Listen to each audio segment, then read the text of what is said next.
fair friends and viewers and students, welcome to my YouTube channel, Schooling and Preaching by Ashish Sadhu. ভরা বাদর মহাভাদর শূন্য মন্দির মম। কে বলছেন? বৈষ্ণব কবি বিদ্যাপতি বলছেন,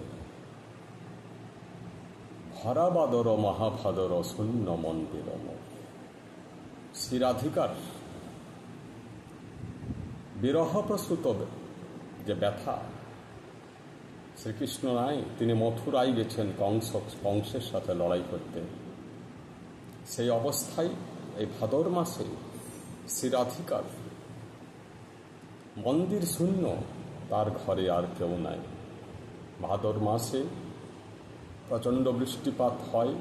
আগেও হয়তো বিদ্যাপতি যখন লিখছেন, আজ থেকে 600 বছর আগে, তখনও এই ভাদর মাসে প্রচুর বৃষ্টি হতো।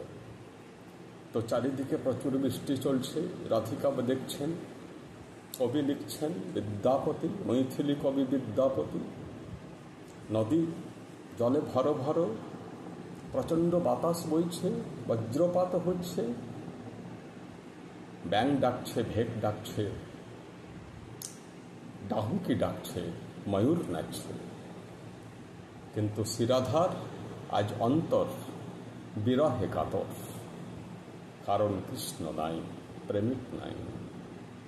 তাই ভাদর মাসের এই বর্ষামুখর পরিবেশ মানুষের মনে যেটা অনাবিল আনন্দ সৃষ্টি করে, সেই আনন্দটাকে তিনি উপভোগ করতে পারছেন না। তাই বিদ্যাপতি খুব ক্রন্দনের সুরে গানটা লিখেছেন, ভরা বাদর মহাভাদর শূন্য মন্দির মম। ভাদর মাস এইরকমই। আগে আরও বেশি বৃষ্টি হতো, বহু জায়গা ফ্লাডেড হয়ে যেত এই ভাদর মাসে। এখন বৃষ্টি কমে গেছে, এখনকার ছেলেমেয়েরা এই বৃষ্টিটা দেখি অবাক হচ্ছে। কিন্তু ভাদর মাস বর্ষার মাসই বটে, যদিও এটা শরৎকাল, কিন্তু শ্রাবণ মাসের রেস এর মধ্যে থেকে যায়। আশ্বিনের ঝড় বলে একটা গল্প আছে, আশ্বিন মাসেও সেই ঝড় থাকে, ভাদর মাসেও। ভাদর মাসে চারিদিকে কাশফুল ফুটে, প্রাকৃতিক পরিবেশ দারুণ, মা দুর্গার আগমন এর বার্তা সূচনা করছে। তথাপি কাশফুল অবদমিত হয়ে যায় এই মাঝে মাঝে ভাদর মাসের বৃষ্টির দাপটে। আমরা যখন বালক ছিলাম, তখন এই ভাদর মাসের বৃষ্টি দেখে এই বৃষ্টি ভেজা পরিবেশকে আমরা খুব খুব উপভোগ করতাম, এনজয় করতাম। মাঠে মাঠে বেড়াতাম, রাস্তায় রাস্তায় বেড়াতাম।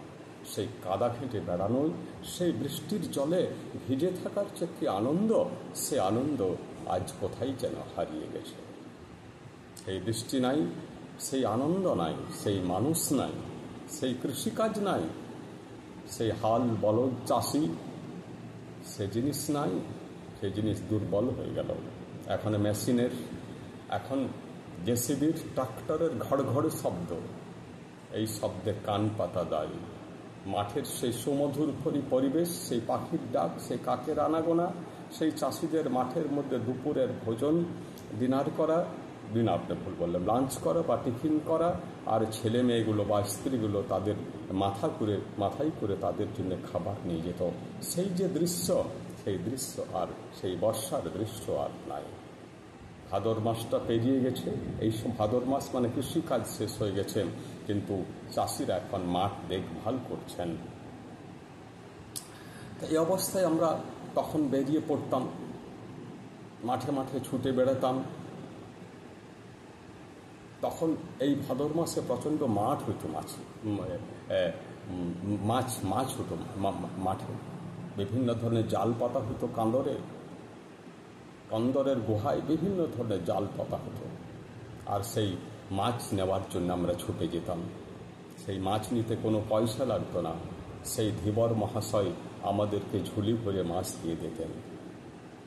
পুঁটি, টাঁড়কে, চ্যাং, গড়ই, আরও বড় সাইজের মাছও পাওয়া যেত। তো বেশিরভাগ এই মাছগুলো পাওয়া যেত, কারণ এগুলো পুকুর ভেঙে বেরিয়ে যেত সেই সময় মাছ। আর ভাদর মাসে অনেকেই যারা মেছেল, যারা মাছ ধরতে ভালোবাসে, তারা ডাঁড়ি নিয়ে মাছ ধরত। ছিপ নিয়ে মাছ ধরতো মাঠে মাঠে, সবুজ মাছ, সবুজ ধানের মাঠের মাঝে ফাঁকে ফাঁকে সেই কাঠিটা, সেই দণ্ডের থেকে, দণ্ড থেকে একটা যে সরু সুতো বেরিয়ে যেত, তার প্রান্তে আছে বড়শি।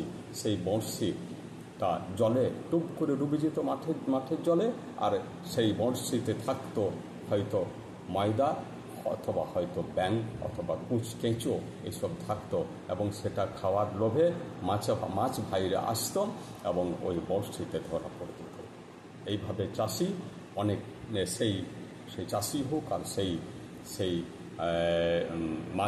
মাছ মেছের লোকটাই হোক, একটা করে বেশ মাছ ধরে ওর খাড়ুইটা ভর্তি করে নিত। আর আমরা মাঝে মাঝে যেতাম, আমাদের সঙ্গপাঙ্গরাও কেউ গাড়িতে মাছ ধরতো, কেউ দেখতো, মাঠে মাঠে ঘুরে বেড়াতাম। বকের সারি দেখতাম, চারিদিকে বকের শ্রেণী, কি সুন্দর মাঠের মধ্যে ঘুরে বেড়াচ্ছে, উড়ে উড়ে বেড়াচ্ছে, বসে বসে আছে।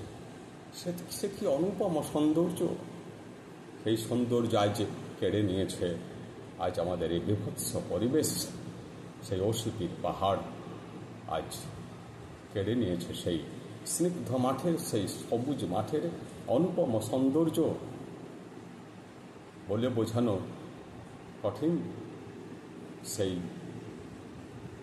সেই মুক্ত জীবনের উল্লাস।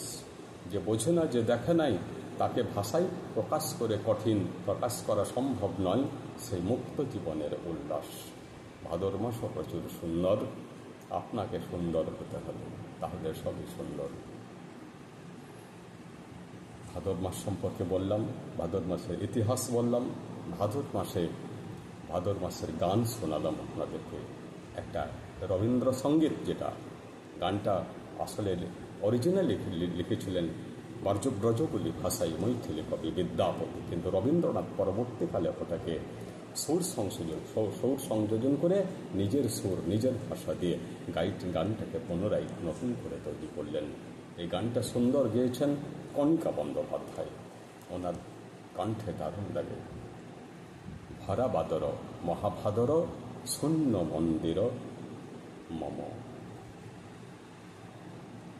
নমস্কার।